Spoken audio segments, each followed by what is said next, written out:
Bienvenidos, mis queridos estudiantes de tercero de secundaria, a esta su clase de Ciencias de la Naturaleza. Yo soy tu maestra Sara Lorenzo y me encuentro muy feliz de poder acompañarte en este proceso de enseñanza y aprendizaje desde nuestro hogar, donde hemos sabido adaptarnos a las circunstancias, los retos y a los desafíos que nos ha traído esta pandemia. Gracias a Dios, nos encontramos en una nueva etapa, donde hemos dado inicio al retorno gradual a las aulas en aquellos municipios donde el índice de contagio está por debajo del 5% de la población.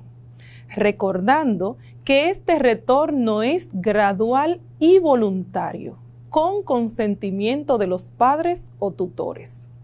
Agradecemos a toda la población estudiantil y a las familias por todo el esfuerzo que han realizado, ya que el modelo de educación a distancia, con el propósito de preservar la salud, ha sido una muestra de eficacia, diligencia, innovación y creatividad, que ha logrado superar todo obstáculo en medio de estos tiempos de pandemia, garantizando la educación de esta nueva generación.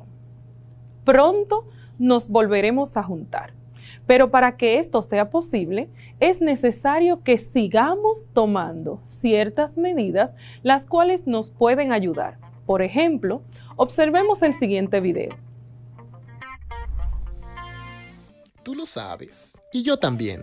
Gracias al sentido del tacto podemos percibir el tamaño, la forma, la textura, dureza y la temperatura de los objetos. Y es precisamente cuando hacemos uso de este sentido que llevamos a nuestras manos múltiples virus y bacterias. Pero el problema radica en que puedes llevar estos microorganismos a otras partes de tu cuerpo.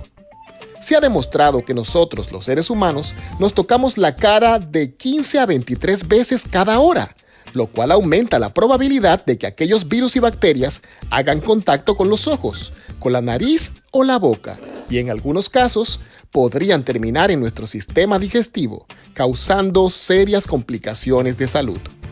Recomendación: lavarse bien las manos, tantas veces como sea necesario. Tú lo sabes, y yo también. Cuidemos nuestra salud y la de nuestros seres queridos.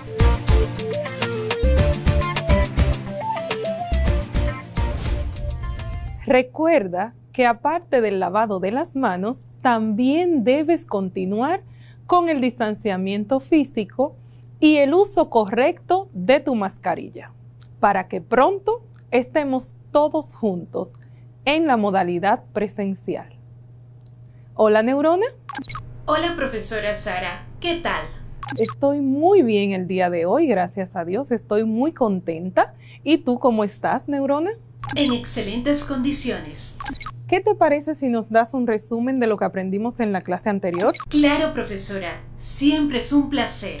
En la clase anterior, aprendimos que un compuesto químico es cualquier sustancia formada por la unión de dos o más tipos de elementos químicos, o sea, por átomos de dos o más tipos diferentes de elementos químicos unidos entre sí por enlaces químicos de alguna clase. Además, que la única forma de separar un compuesto químico en sus elementos constitutivos es mediante reacciones químicas, las cuales a su vez son procesos mediante los cuales dos o más sustancias que reciben el nombre de reactivos son transformadas a fin de producir una o varias sustancias nuevas, que tienen propiedades diferentes a las sustancias originales que se mezclaron. También aprendimos que en el cuerpo humano y en el entorno ocurren múltiples reacciones químicas a cada instante, como es el caso de la respiración, la digestión, la fotosíntesis, la combustión entre otras. Muchísimas gracias, Neurona. Excelente resumen. Como hemos aprendido en las clases anteriores, sabemos que todo el universo está constituido por materia. Muchas veces nos hemos preguntado acerca de la estructura de esta materia, es decir, cómo está constituida ella. Vamos a pensar en el siguiente ejemplo. Te vas a comer un paquete de galletas y se te cae en el suelo. Cuando lo barres, te fijas que todas las partes están rotas, pero en pedazos de diferentes tamaños, que van desde los más grandes hasta aquellas boronitas que casi no puedes ver. ¿Te has preguntado hasta dónde podemos seguir dividiendo cada trozo de galleta, pero sin que esta galleta pierda sus propiedades? ¿Piensas que todas las propiedades de la galleta entera estarán en cada pedacito de galleta? Sabemos que sí, que tienen las mismas propiedades, ya que su composición inicial no cambia, aunque su tamaño sea variado. Pero ¿en cuántos pedazos más pudiéramos dividir los trozos de galleta? Indudablemente, llegará un momento en que no podrán dividirse más sin que se alteren sus propiedades. Esta situación demuestra la existencia de partículas pequeñas que no podemos observar a simple vista. Estas partículas se llaman átomos y precisamente son nuestra palabra clave del día de hoy. Átomo. Átomo. Un átomo es la unidad de partículas más pequeñas existente como sustancia simple, pudiendo intervenir en una combinación química. Es la unidad mínima de la materia, de lo que se componen los sólidos, líquidos y gases. Los átomos se agrupan, pudiendo ser del mismo tipo o diferentes, para formar moléculas, las cuales, a su vez, constituye la materia de la que están compuestos los cuerpos que existen. Así es, mis queridos estudiantes. Así como nosotros tenemos múltiples interrogantes, desde la antigüedad, el ser humano se ha cuestionado de qué estaba constituida o formada la materia. Y unos 400 años antes de Cristo, el filósofo griego Demócrito consideró que la materia estaba constituida por pequeñísimas partículas que no podían ser divididas en otras partículas más pequeñas. Por esta palabra indivisible les llamó átomos, que en griego quiere decir aquello que no se puede dividir. Demócrito atribuyó a los átomos las cualidades de ser indivisibles, eternos e inmutables. Sin embargo, las ideas de Demócrito sobre la materia no fueron aceptadas por los filósofos de su época y tuvieron que pasar aproximadamente 2200 años para que la idea de los átomos fuera nuevamente tomada en consideración. Maestra Sara, me da mucha curiosidad. ¿De qué trata la clase de hoy? En nuestra clase de hoy vamos a aprender acerca del concepto y la estructura interna del átomo. Además, vamos a ver cuáles fueron las principales ideas que dieron lugar a la definición del átomo y vamos también a realizar el día de hoy la introducción a la teoría atómica. Vaya, realmente el día de hoy estará cargado de mucho aprendizaje. Así es. Vamos a iniciar entonces hablando sobre la teoría atómica. Me parece increíble que fueran necesarios casi 20 siglos para que la idea de que la materia estaba constituida por átomos volviera a surgir. Desde las concepciones griegas de Demócrito y Leucipo, 400 años antes de Cristo, hasta el 1806 no se había hablado más de esto, que fue el año en el cual John Dalton retomó la idea. Él trató de explicar la relación que existe entre la masa de los compuestos y las reacciones químicas y sugirió que los elementos están constituidos por átomos, los cuales son unas minúsculas partículas esféricas, compactas e indivisibles. Vamos a ver un poco sobre la vida de este científico. John Dalton nació en Eaglesfield, Reino Unido, el 6 de septiembre de 1766. Algo muy curioso sobre este científico es que en el año 1792, al querer obsequiarle a su madre unas medias azules, pudo descubrir que ni él ni su hermano eran capaces de diferenciar los colores, pues las medias que para ellos eran azules resultaron siendo rojas, razón que lo llevó a titular su primer artículo científico Hechos extraordinarios relacionados con la visión de los colores. Este defecto genético es expuesto de forma científica por Dalton y es por eso que a esta patología se le conoce con el nombre de daltonismo, en su honor.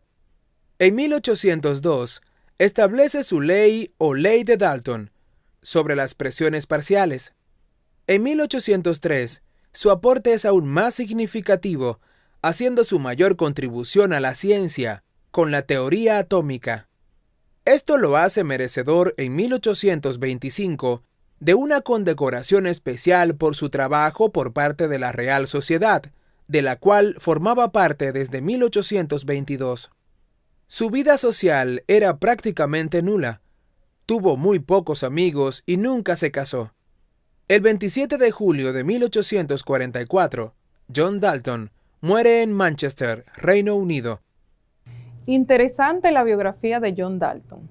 Debemos recordar que su teoría atómica contenía 8 postulados, pero de estos hay 4 que son más importantes, han sido los que más han destacado a través de la historia. ¿Tú los conoces, Neurona? Claro que sí. Estos son los siguientes. Todos los elementos están formados por partículas extremadamente pequeñas e indivisibles llamadas átomos. Los átomos de un mismo elemento tienen igual masa y las mismas propiedades. Sin embargo, difieren de los otros elementos. Los compuestos se forman por combinaciones entre átomos de diferentes elementos.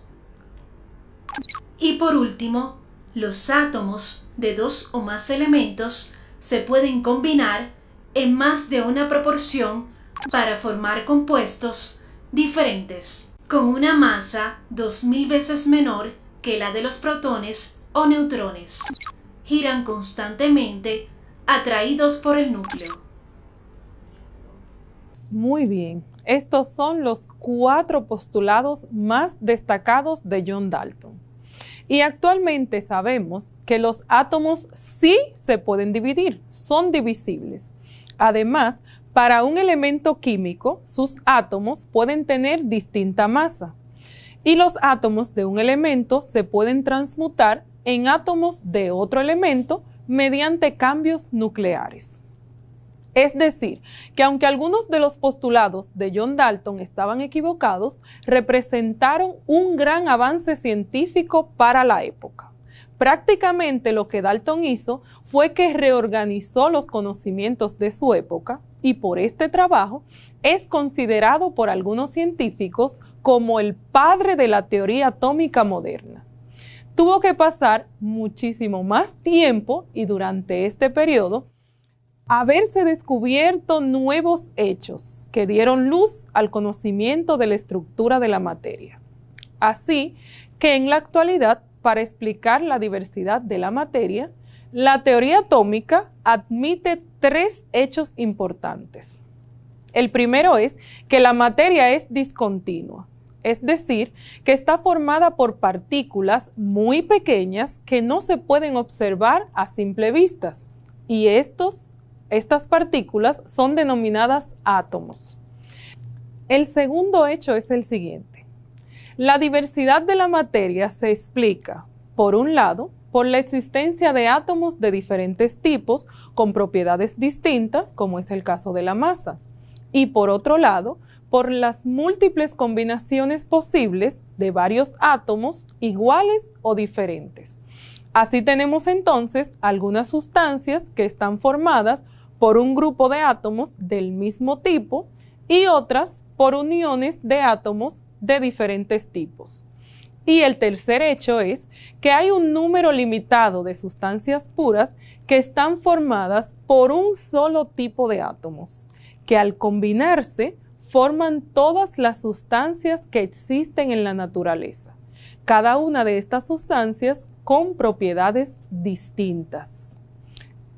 Vamos a ver, Neurona, ¿tenemos alguna pregunta hasta aquí de las redes sociales? ¿Tú crees que se haya entendido hasta el momento? Tenemos una pregunta, profesora. Milagros Sánchez, desde el municipio de Arenoso, provincia de Duarte, tiene una duda respecto a la estructura del átomo. Ella pregunta que si el átomo es la unidad más pequeña, ¿qué hay de los electrones? Muy buena pregunta, excelente, Milagro, muchísimas gracias. Quizás tú en tu casa te preguntas lo mismo. Te explico. La teoría atómica nos repite constantemente que el átomo es la unidad básica de la materia. Pero ¿alguna vez te has puesto a pensar, al igual que Milagros, si algo tan pequeño puede ser dividido o subdividido? O quizás te preguntas, ¿qué hay en el interior del átomo? Pues te comento que a finales del siglo XIX y a principios del siglo XX, los científicos, junto a sus originales e innovadores experimentos y gracias al avance de la tecnología, ampliaron enormemente nuestros conocimientos acerca de la estructura interna del átomo. Ellos explican esta estructura recurriendo a representaciones imaginarias a las cuales denominaron modelos atómicos.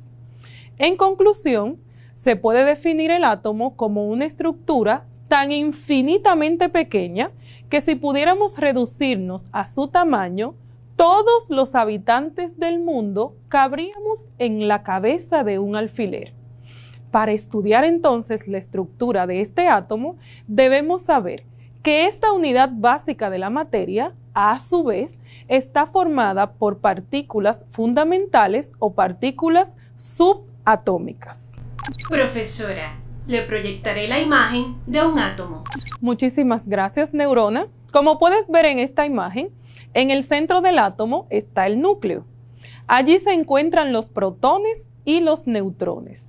Y es donde está ubicada casi toda la masa del átomo, que ocupa menos de las 10 millonésimas partes de su volumen, mientras que el resto se encuentra vacío, pero no todo vacío, es decir, no está completamente vacío, sino que alrededor del núcleo se encuentra la corteza, donde los electrones, los cuales tienen una masa 2000 veces menor que la de los protones y neutrones, se mueven girando atraídos por el núcleo.